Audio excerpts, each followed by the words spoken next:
Hola, hola, ¿cómo andan? ¿Cómo les van? Sean ustedes bienvenidos a una nueva edición en formato análisis post partido de Talleres, donde, como bien dice el título, perdonó mucho y lo terminó pagando caro. Talleres cayó contra Vélez 2-1 en el José Amalfitani por la segunda jornada del torneo clausura, en un cotejo donde en líneas generales se puede decir que mínimamente mereció el empate, pero terminó pagando caro algunos errores defensivos y de esta forma se vuelve a Córdoba con las manos vacías. Vamos para allá con el análisis.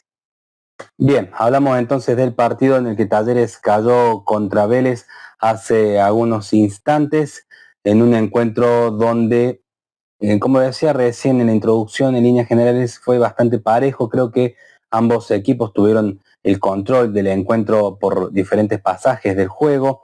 Talleres quizás en los primeros minutos del primer tiempo. Luego Vélez quiso tomar las riendas del encuentro. A Talleres le costó salir de su campo y consiguió el 1-0 con un fierrazo de cabeza de Schott tras un preciso centro, nueva habilitación para Baroni. En ese momento, en esos pasajes del partido, fue para el elenco visitante, para el conjunto de Tevez, donde supo controlar al rival y supo manejar la diferencia, hasta quizás empezó a justificarla de a poco, teniendo algunos avances antes del entretiempo, que me da la impresión que el 1-0 era una diferencia que en términos generales se plasmaba en el desarrollo de ese primer capítulo. En el segundo tiempo, a mi entender, hay un nombre y un apellido que cambió la ecuación por la cual Vélez terminó ganando. Se llama Máger Carrizo, el juvenil de 19 años que hizo su ingreso en el complemento y sin dudas cambió de fu a fa el partido. Fue notorio cómo Vélez empezó a mejorar desde la conducción del juvenil, que en la primera fecha no jugó por algunos inconvenientes dirigenciales, con el tema contractual que se estaba por ir, que finalmente parece que se queda, cuestión que jugó y se nota porque es diferente, ¿no? Este jugador Máger Carrizo, que por derecha le generó muchos dolores de cabeza a Báez, sobre todo, y a través de él empezó a venir, ¿no? Algunos cambios, algunas mejoras justamente en Vélez y por el contrario en Talleres, con infracciones en las inmediaciones del área que terminó aprovechando el conjunto velezano, una falta que a mi entender, la del gol hablo yo de Lanzini, a mi entender no era para infracción. Bueno, se cobran esas infracciones fuera del área, quizás no dentro, cuestión que el tiro libre de Lanzini fue con mucha experiencia del exjugador de River, también desatención de la barrera, que se abre mucho, sobre todo Rick, y sobre todo también de Guido Herrera, que esperaba el centro y terminó buscando la pelota dentro de la valla.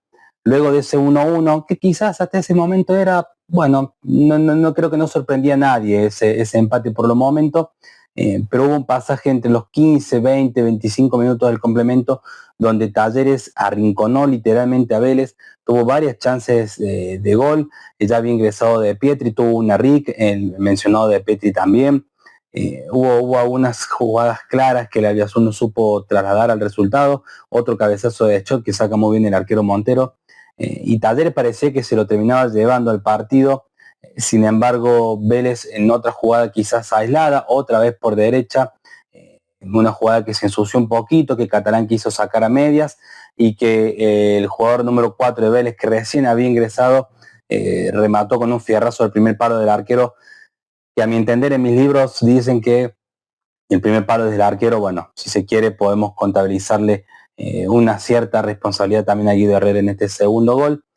Y a partir de allí Vélez supo manejar mejor la diferencia, la desesperación de un Talleres que no encontró su norte, que al último llegó al empate con un cabezazo de Dávila, pero estaba adelantado, correcto lo de Falcón Pérez en ese sentido, lo mismo para anular el penal que había cobrado en primera instancia de Báez, por una supuesta mano que vía VAR terminó decretando que no era así.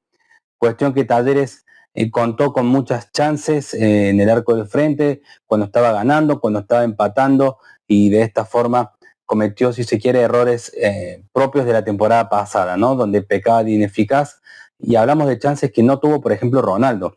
Un Ronaldo que recién contó con un cabezazo en el epílogo del encuentro, una chance más que tuvo Talleres, pero hablamos de generación de juego, perdón, generación de ocasiones de gol, sin tener en cuenta a su máximo exponente que tiene hoy por hoy como centro delantero, lo cual habla de que tiene un abanico, unas variantes en ofensiva, pero no supo, insisto, trasladarlo en el marcador, y de esta forma terminó pagándolo caro en su propio arco, porque como dice el axioma futbolístico, los goles que no se hacen en un arco se sufren en el propio.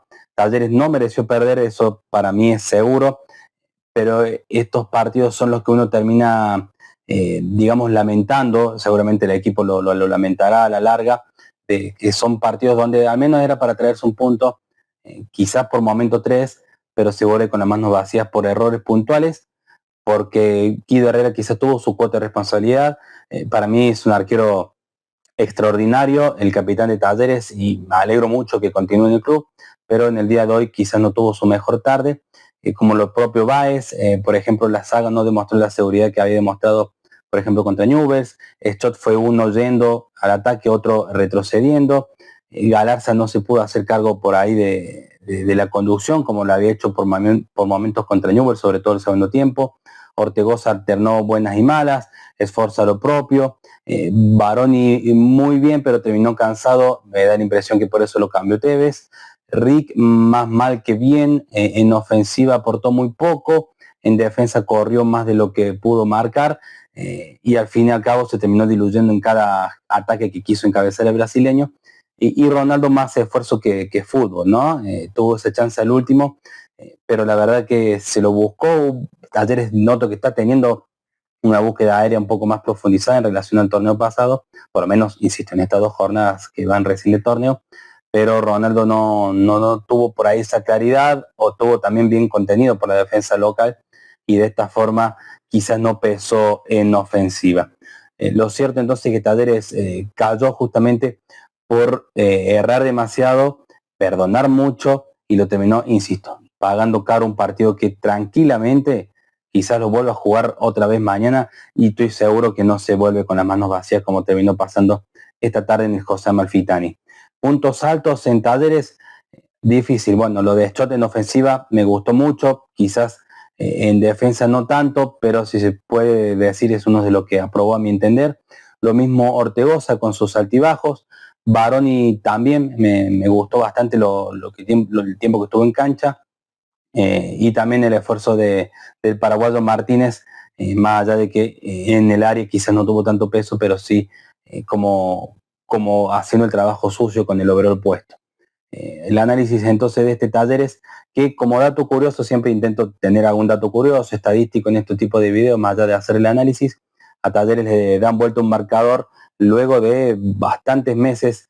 Había sido en mayo del año pasado, cuando estaba ganando contra Instituto con gol de Galarza, y la gloria se lo da vuelta en la fecha 15 de la apertura de 2025. Es cierto que Talleres, de ese partido en adelante hasta hoy, en pocos encuentros estuvo ganando, de hecho le había costado mucho convertir en algunos momentos, pero como dato estadístico sirve, ya que le revirtieron el marcador. Próximo partido entonces, Talleres Platense, próximo sábado a las 22 horas, un rival que enfrentó hace poquito, que fue con triunfo, con gol de Ortegoza. Veremos cómo le va al albiazul, que tiene material para que le vaya mejor. Me da la sensación de que los refuerzos se van a ir acoplando de a poco, pero que en ese sentido no debe tener estos tipos de errores que rivales como Vélez, rivales como cualquier otro, quizás que tengan 1 o 2 jugadores inspirados, te lo terminan haciendo pagar, y muy caro. Esto fue entonces el análisis del día de hoy, caída entonces del albiazul.